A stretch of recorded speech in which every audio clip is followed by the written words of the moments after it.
जमुना जल भरी आई चल हो सखिया, जमुना जल भरी आई चल हो सखिया। जमुना किनारे वही हेलुवैया छोकड़वा, जमुना किनारे हेलुवैया छोकड़वा।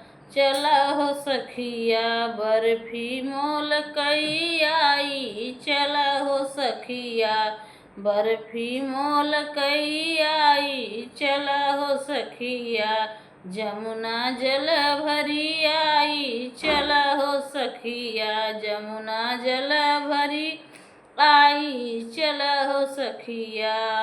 जमुना किनारे वही बज जा छोकड़वा, जमुना किनारे वही बज जा छोकड़वा।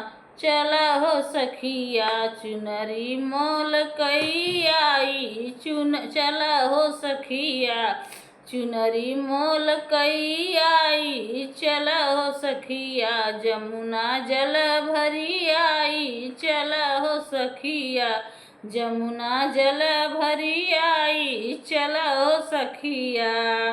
जमुना किनारे वही सोनरा छोकड़वा, सोनरा छोकड़वा हो सोनरा छोकड़वा। चला हो सखिया चुनरी मोल, चला हो सखिया झुलनी मोल कई आई, चला हो सखिया कंगना मोल कई आई, चला हो सखिया।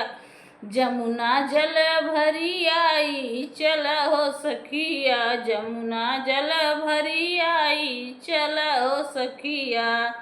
जमुना के किनारे वही मलिया छोकड़वा, जमुना किनारे वही मलिया छोकड़वा, मलिया छोकड़वा हो मलिया छोकड़वा।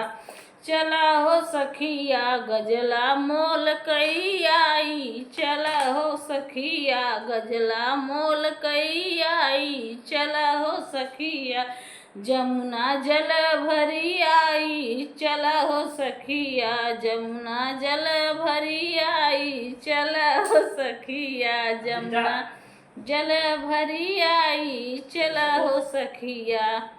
हेलो दोस्तों, नाच गीत है, बहुत मस्त गीत है, बहुत आशीर्वाद दे जा। आप लाइक करें, सब्सक्राइब करें जा, शेयर जरूर से जरूर कर दे जा भैया हरा। बड़ा मनई ताना मेहनत थन भैया हरा, शेयर जरूर से जरूर कर दे है। कहती कहते पैसों पौबे करबे, कहती कहते वीडियो में आगे निकल जाबे। तो भैया हरा सबसे हाथ जोड़त है, सब जने लाइक सब्सक्राइब जरूर कर जा। हमारे प्यारे प्यारे दोस्त हरा, बहनी दीदी हरा, भैया हरे, सबसे हाथ जोड़ के मांगत है सब जने लाइक सब्सक्राइब जरूर कर जा। बहुत मनई ताना महारत ही हमारा रवाई छुड़िया था भैया हरा।